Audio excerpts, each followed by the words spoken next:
Gadis terjebak dalam permainan gadis cantik dan tak bisa keluar. Tidak pernah menyangka dirinya terjebak menjadi jenderal perempuan dalam permainan dan terbangun di sistem perdamaian dunia. Membantu ratu yang baru saja naik tahta, menstabilkan pemerintahan dan akhirnya menertibkan dunia. Tetapi Guning tidak menyangka bahwa ratu menyimpan ingatan dalam setiap gema yang terjadi. Guning baru saja menyelesaikan permainan gadis cantik yang ke-99. Sambil merasa terharu bahwa dirinya adalah pahlawan wanita ketika ia membuka mata dan terjebak menjadi jenderal gadis dalam permainan.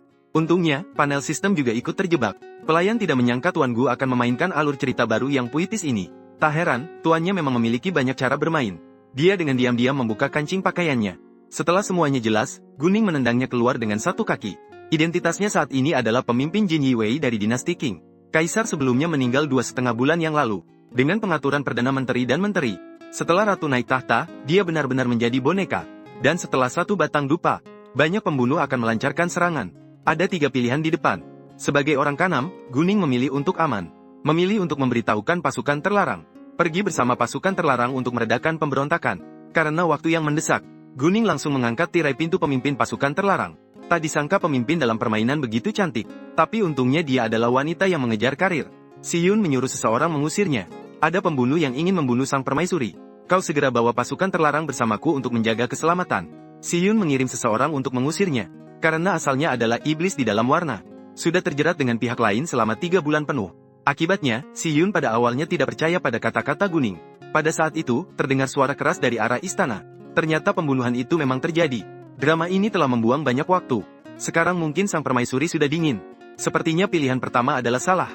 Guning tanpa ragu memilih untuk kembali dan membuka. Segera dia memberitahu Jin Yiwei di dalam istana. Mengelilingi sang permaisuri. Siapapun tidak boleh memasuki tempat itu. Dia sendiri pergi untuk menghadap sang raja, menjelaskan kepada Yang Mulia bahwa ada pembunuh yang ingin menyerang. Tapi Guning tidak menyangka bahwa Yang Mulia sudah tahu. Hati sang permaisuri sudah mati sejak lama. Tempat ini sudah disusupi oleh pejabat yang tidak setia menjadi saringan. Pengawal, Kasim, dan pelayan istana semua adalah orang mereka. Kecuali ada keajaiban untuk memecahkan situasi ini. Yang Mulia tidak perlu khawatir. Aku akan membawakanmu keajaiban yang kau inginkan lain kali. Seketika beberapa pembunuh masuk melalui jendela. Dengan senjata tajam di tangan, mereka langsung menyerang nyawa sang permaisuri. Guning tidak menyangka sang permaisuri akan offline secepat ini. Dia juga dalam sekejap kehilangan kemampuan untuk melawan. Segera, dia mematikan rasa sakit di sistem kontrol. Pembunuh di depannya bertanya apakah dia terlihat familiar. Adiknya menjadi mainan pemilik asli di penjara. Guning tersenyum. Untungnya, orang bodoh ini ada di depannya. Mengungkapkan begitu banyak informasi berguna. Pembunuh bodoh.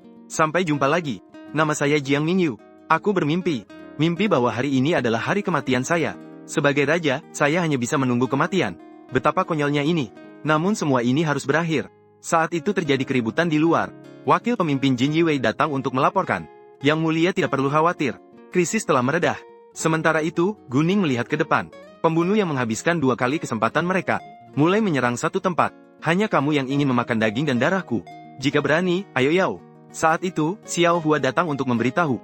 Sang permaisuri mengeluarkan 18 perintah untuk menemuinya. Saat itu, Guning baru teringat ada yang tidak beres. Para pembunuh ini saat ini masih merupakan orang-orang istana.